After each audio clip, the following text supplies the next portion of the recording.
Alors, je vais être un petit peu moins au contact du malade que dans les exposés précédents et pour le moment suivant, en partie parce que on n'a pas encore beaucoup de stratégies, malheureusement, pour protéger le cerveau du prématuré. Je vais essayer de vous présenter à la fois l'évolution un peu des concepts de ces dernières années, parce qu'évidemment, si on comprend mieux les concepts de ce qui se passe, on peut aussi avoir des meilleures idées pour comment protéger le cerveau. Il peut aussi vous donner un petit rappel, une overview des pistes, des choses qu'on fait actuellement et qui marchent, et puis كل des مشغل choses يستعمل qui sont en ordinateur cours مباشرة. et qu'on espère qui vont يستعمل marcher ordinateur dans ولا l'avenir تليفون pour مباشرة. améliorer le devenir de nos enfants grands et très prématurés. Alors, juste un petit retour historique. Quand j'ai commencé, on avait l'image du gauche, hein, c'était les années 80 et début 90. On avait beaucoup de lésions énormes, on avait des trous, on avait la leucomalacie périventriculaire kystique. Pardon, professeur Gressin, Oui, je vous demande juste d'enlever le kit et d'utiliser votre ordinateur. Merci. le kit, vous voulez dire micro? Oui.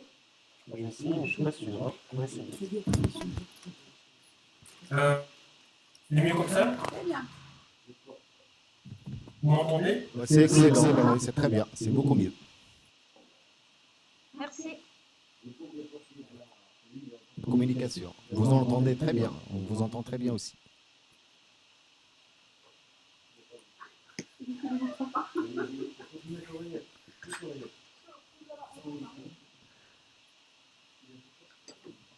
C'est bon, monsieur Gressin, vous êtes en direct.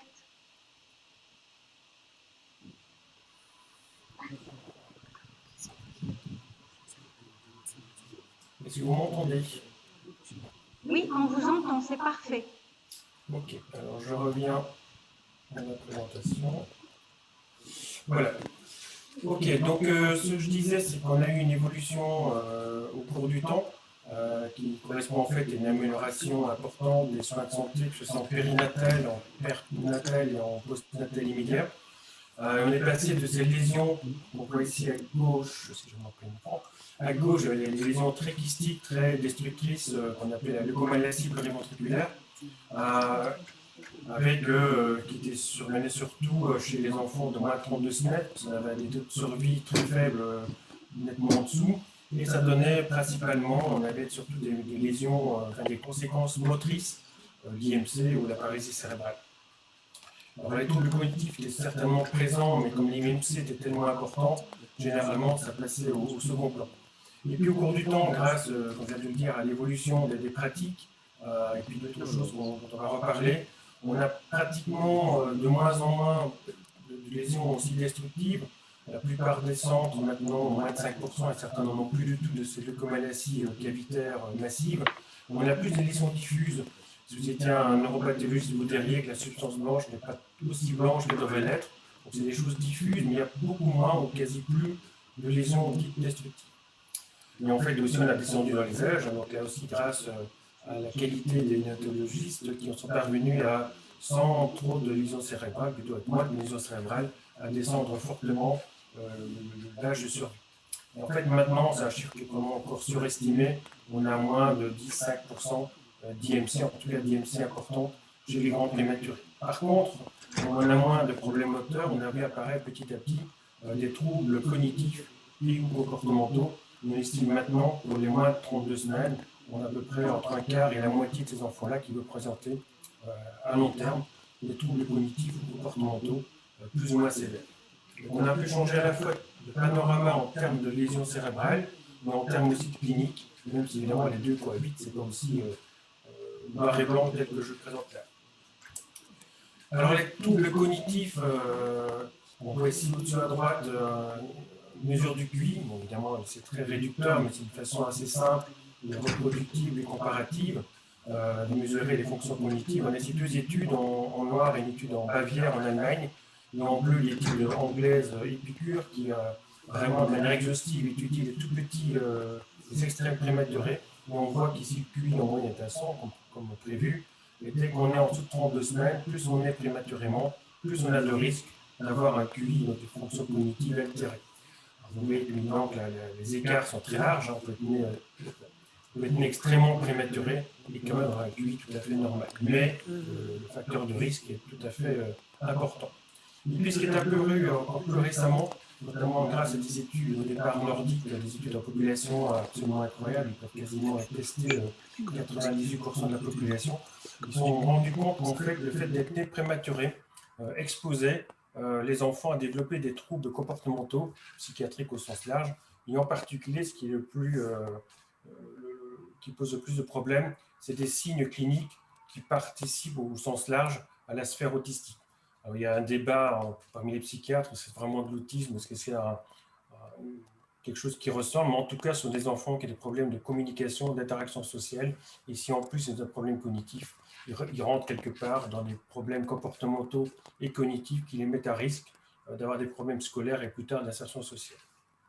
Donc clairement, à côté des troubles moteurs qui sont en nette diminution, on voit apparaître de plus en plus, peut-être que vous ne les voyez pas avant simplement, des troubles cognitifs et des troubles comportementaux.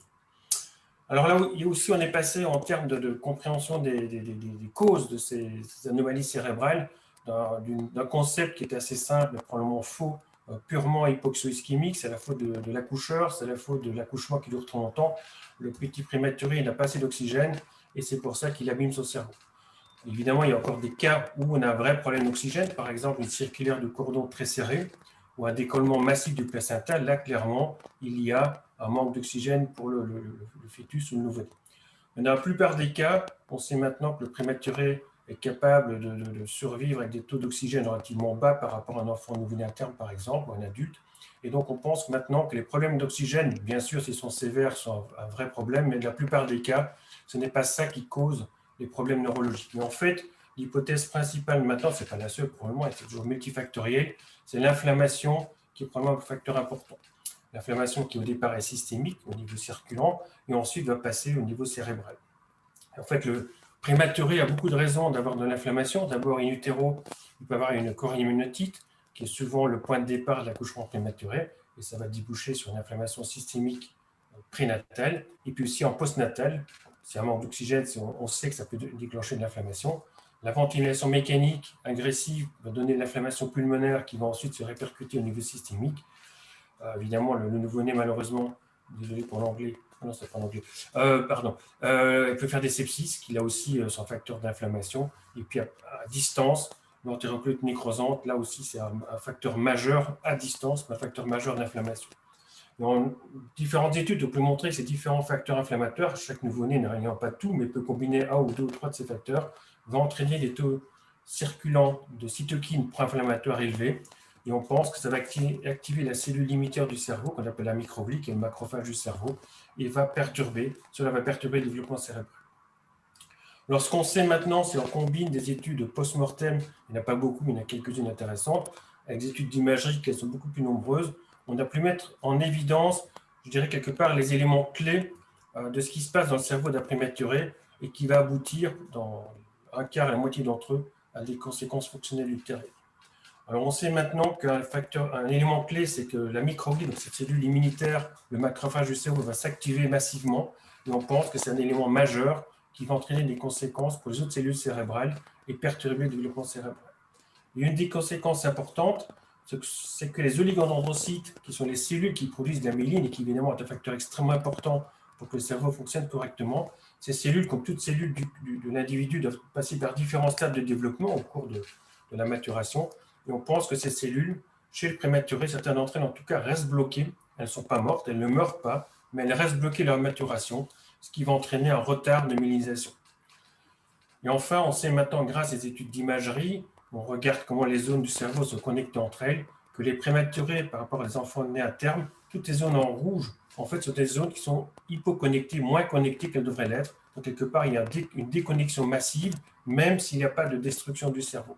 Donc, quelque part, on est passé, il y a quelques années, à un phénomène, surtout de la mort cellulaire, des grosses lésions destructrices, avec plutôt un phénomène de mal-développement. Les cellules ne meurent pas, mais elles n'arrivent pas à faire un montage du cerveau qui est normal.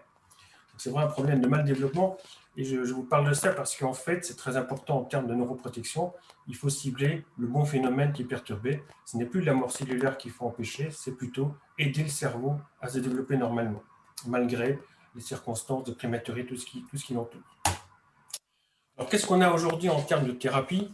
Donc, il y a la bétaméthasone avant la naissance, une cure avec 2 injections à 24 heures d'intervalle, maximum 2 si vraiment c'est nécessaire, et jamais au-delà de 2, parce que sinon on va perdre le bénéfice. Enfin, le bénéfice pulmonaire va être contrebalancé par une toxicité cérébrale. Mais on sait que quand on améliore la fonction pulmonaire, on va aussi, et les études l'ont clairement démontré, améliorer, même si c'est modeste, le devenir cérébral. Alors, autre molécule qu'on donne à visée pulmonaire, c'est la caféine pour les apnées. Et là aussi, des études, en tout cas australiennes, ont démontré qu'il y avait un effet bénéfique non seulement pour la respiration, mais également, secondairement, probablement par un effet indirect ou un effet direct cérébral, on ne sait pas. En tout cas, un effet bénéfique sur le devenir neurologique de ces enfants prématurés. Et puis des choses qui sont plus du sens commun, mais qui ne sont pas toujours mises en place. On sait maintenant qu'il faut, un prématuré est exposé à beaucoup plus de stimuli, audition, visuel, etc., que s'il était in utero, il est protégé, également à de la douleur. Et donc on sait maintenant que si on réduit autant que faire se peut tous ces stimuli et les stress, on va aussi améliorer le devenir neurologique des enfants. Quelque chose de plus récent, mais qu'on aurait dû pour le moment pressentir bien avant, c'est-à-dire si on donne du lait maternel à ces enfants, on va nettement améliorer le devenir, et en particulier une étude américaine très bien faite montre que si on donne pour chaque semaine de lait maternel donné à prématuré, on va gagner 3 points de QI. On dirait 3 points, c'est pas beaucoup, mais si vous multipliez par 6 semaines ou 10 semaines, ça fait vraiment une vraie différence. Si vous vous souvenez de la courbe que je montrais tout à l'heure, vous gagnez 20 points de QI, vous remettez quasiment l'enfant dans la norme des enfants nés à terme. Donc clairement, c'est des choses assez simples, pas toujours faciles à mettre en place, mais qui peut-être peuvent remplacer facilement une approche pharmacologique qui peut être plus agressive. Alors en termes de médicaments, on vient qui sont à visée cérébrale immédiate. Pour l'instant, il n'y a qu'une seule molécule qui a été démontrée comme une certaine efficacité, bien que l'utilisation soit encore en partie controversée, on peut revenir si vous voulez. C'est le sulfate de magnésium avant la naissance, chez la femme qui est sur le point d'accoucher prématurément, à peu près avec la même fenêtre de temps que la bêtaméthasone. Alors, je ne vais pas rentrer dans les détails. Pourquoi le magnésium? En fait, il y a différents. Le magnésium, c'est un cation divalent qui a différents effets. Beaucoup d'enzymes, y compris dans le cerveau, utilisent le magnésium. Donc, on sait que le magnésium est un facteur important pour différentes voies métaboliques. Et l'idée, au départ, vient du fait que, notamment aux États-Unis, beaucoup de femmes enceintes sur le point d'accoucher prématurément recevaient du magnésium. En fait, ça ne marche pas, c'est un très mauvais tocolytique. Mais en fait, des études rétrospectives ont suggéré que les bébés prématurés nés de femmes qui avaient reçu du magnésium avaient moins de problèmes neurologiques que d'autres. Donc, il y a eu plusieurs études prospectives qui ont été mises en place, donner du magnésium à des femmes sur le point d'accoucher prématurément, notamment en France et en Australie, sur les 2 principaux sites, et puis après secondairement aux États-Unis. En fait, toutes les études vont dans le même sens, notamment quand on les combine, il y a un effet significatif protecteur, il y a moins d'effets, moins de paralysie cérébrale, d'IMC. On réduit les formes sévères d'IMC de manière significative, donc ce qui est un point positif. Par contre, il faut traiter 63 mères pour qu'un enfant soit protégé. Donc, quelque part, ce n'est pas une efficacité énorme. Néanmoins, si vous prenez les statines, par exemple, qui sont données pour l'hypercholestérolémie, pour empêcher l'infarctus myocarde, il faut traiter 150 personnes pour avoir un effet bénéfique. Donc, quelque part, ce n'est pas si mal que ça. Ça ne coûte pas cher. Le seul petit problème, c'est qu'éventuellement, il faut que les anesthésistes soient un petit peu formés, parce que le magnésium, certains anesthésiques ne font pas bon ménage, mais c'est une question de formation plus qu'autre chose. Malgré ça, le magnésium a une certaine mauvaise réputation, parce qu'en fait, dans les années 70, il y a eu des essais cliniques chez les nouveau-nés à terme. Il y a eu 2 décès, dont au moins 1, voire les 2, étaient en fait liés à des surdosages, des erreurs de posologie. Néanmoins, dans l'esprit collectif de beaucoup d'hématologistes, le magnésium est à proscrire. Néanmoins, pour l'instant, c'est la seule molécule pour laquelle il a été démontré un effet neuroprotecteur chez le prématuré, même s'il est modéré. Alors, la suite, qu'est-ce qui est en cours dans les starting blocks? Je vais vous parler de 2 molécules, l'érythropoïétine et la mélatonine. Il y en a sûrement d'autres, mais c'est plus anecdotique pour l'instant. En tout cas, ce n'est pas encore publié. Alors, pour l'érythropoïétine, la raison était double. Pourquoi l'érythropoïétine? D'une part, parce que vous l'utilisez déjà chez le prématuré pour réduire les besoins en transfusion sanguine. Donc, on connaît la posologie, on connaît les effets secondaires potentiels. Donc, quelque part, il y a une question de sécurité sanitaire qui est très importante et qui est, voilà. Donc, et la deuxième chose, on sait que l'érythropoïétine est un facteur de croissance pour lesquels, dans différents modèles animaux, on a pu démontrer des effets protecteurs et en particulier neuroprotecteurs.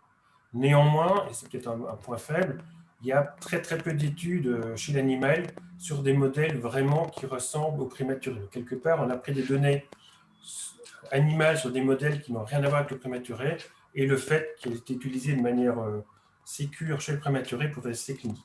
Et pour l'instant, il y a 2 grands essais cliniques, un premier en Suisse. Et les premiers résultats étaient intéressants lorsqu'ils ont fait des IRM à terme corrigé, et qu'ils ont comparé cela à donc à la fois le groupe non traité, le groupe EPO, et comparé à des enfants nés à terme normalement, qu'ils ont regardé la substance blanche, ils ont vu une amélioration de la structure de la substance blanche qui se rapprochait davantage des enfants nés à terme chez les prématurés traités par l'EPO. Malheureusement, lorsqu'ils ont suivi les enfants jusqu'à 2 ans, pour la plupart des essais cliniques, il n'y avait plus aucun effet significatif sur le neurodéveloppement. Une étude encore plus large qui vient de se terminer, c'est le Peanut Trial. J'ai mis États-Unis, mais je pense que c'est États-Unis et Canada. Et là non plus, malgré le nombre extrêmement important d'enfants inclus, il y a 0 effet à 2 ans. Alors, on peut se dire, est-ce que c'est mort, c'est fini, il n'y aura pas d'effet? Certains posent la question de savoir que peut-être certains signes cliniques qui n'apparaissent que plus tardivement pourraient être protégés par l'EPO, et donc ils proposent de suivre les enfants à plus long terme pour voir s'il n'y a pas certains effets, comme par exemple les troubles autistiques ou des troubles plus comportementaux, qui ne sont pas encore détectables de manière facile avec les tests à 2 ans, pourraient éventuellement apparaître plus tard et être protégés par l'EPO. En tout cas, pour l'instant, on n'a pas vraiment de résultats très probants. Alors, ça pose plusieurs questions. Donc, d'une part, est-ce qu'il aurait fallu avoir plus de données chez l'animal avant de se lancer chez l'homme? Question ouverte. Et puis, deuxièmement, ça va être un problème pour les années qui viennent, tant qu'on n'aura pas résolu la question, c'est qu'on traite les enfants dans les 2 groupes, placebo versus thérapie, en fonction de l'âge gestationnel à la naissance. Et on sait que dans chaque groupe, la moitié des enfants au moins vont aller bien quand on fait. Donc, quelque part, on a une statistique extrêmement difficile, puisque dans chaque groupe, on a un bruit de fond énorme. La moitié des enfants vont bien, et l'autre moitié, on va comparer en fait que la moitié des effectifs. Mais on n'a pas de manière pour l'instant de prédire lesquels vont aller bien et lesquels n'iront pas bien et bénéficier d'un traitement. Donc je pense, tant qu'on n'aura pas trouvé de biomarqueurs qui permettent de stratifier les patients à haut risque d'avoir des séquelles, à risque moyen et à risque faible, je pense que les essais cliniques chez le prématuré auront beaucoup de mal à démontrer des effets positifs. Alors, pourquoi la mélatonine? Alors, la mélatonine, on sait l'utiliser de manière très large, parfois à tort et à travers, mais en tout cas, on sait qu'elle n'est pas toxique du tout, quasiment pas.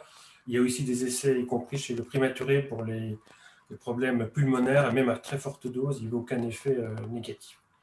Et aussi, ce qui est intéressant, un peu différent de l'EPO, c'est que ça a été démontré dans beaucoup de modèles animaux relevant pertinent pour la prématurité, qui c'était protecteur à la fois chez le rongeur, mais également des plus gros animaux qui ont une physiologie plus proche de celle de l'homme.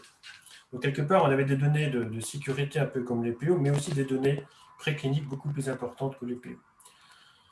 Alors aussi intéressant, ça c'est les taux de mélatonine produits chez des nouveau-nés en fonction de l'âge gestationnel, et on voit que plus on est né prématuré, moins on produit de mélatonine, et donc quelque part par rapport à un fœtus du même âge qui reçoit la mélatonine de la mère, un prématuré va être quelque part dépourvu, privé de mélatonine. Donc l'idée était aussi de compenser un déficit physiologique en mélatonine chez le prématuré.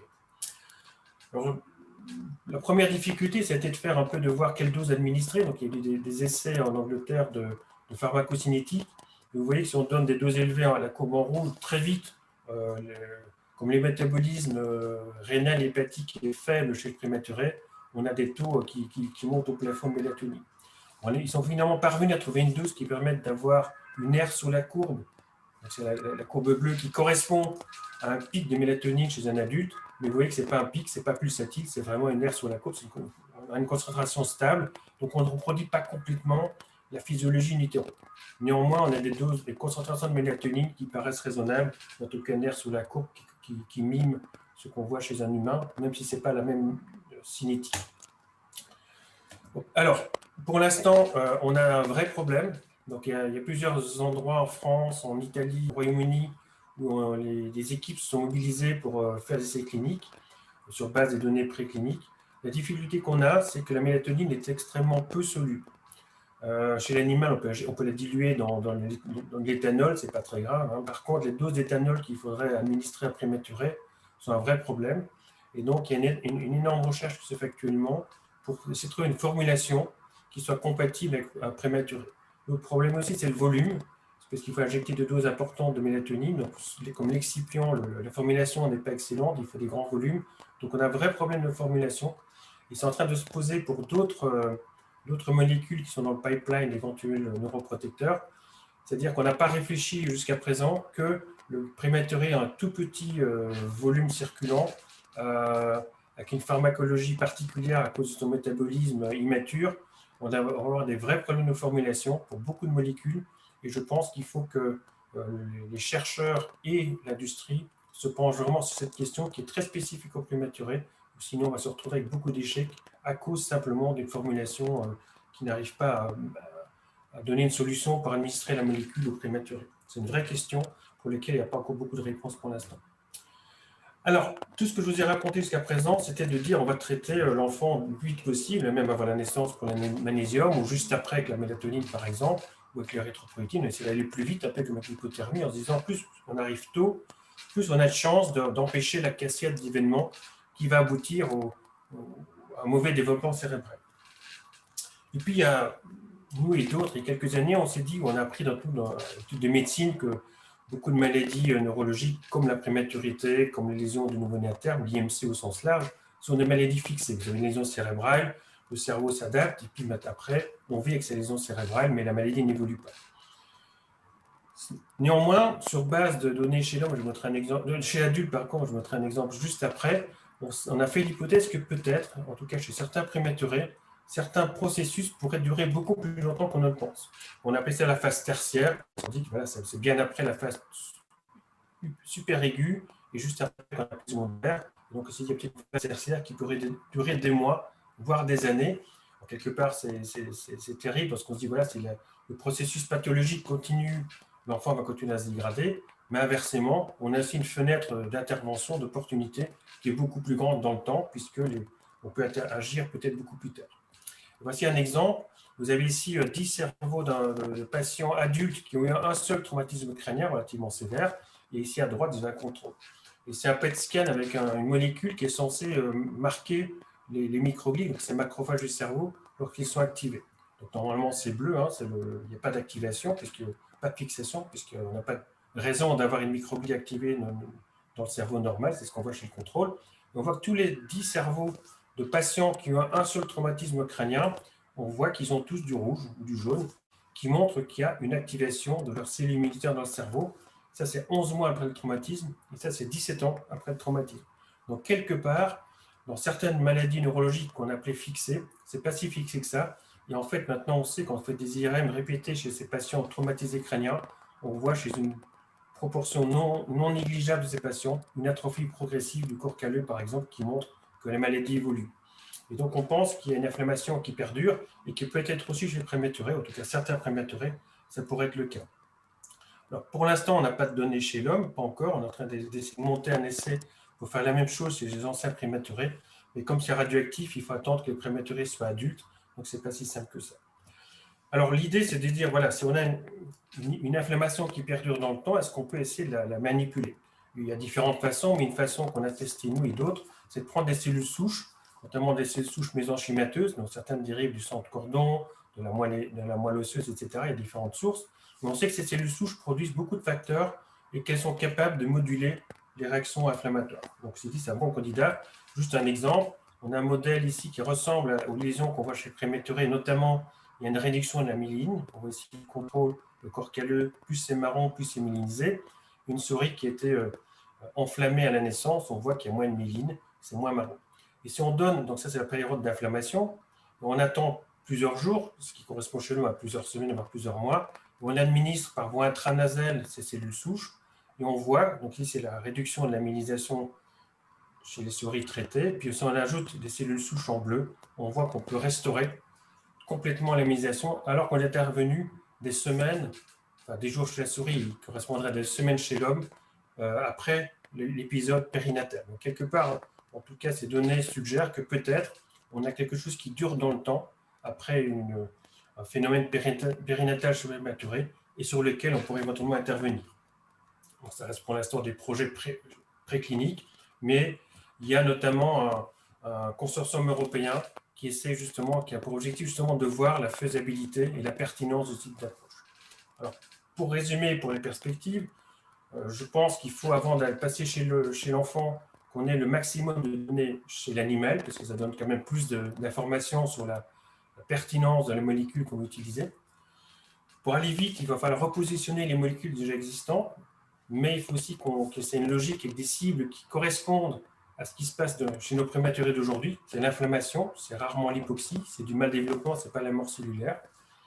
Je l'ai évoqué, la question de la formulation, et là, on n'est pas très bon parce qu'on n'est pas des spécialistes de la formulation.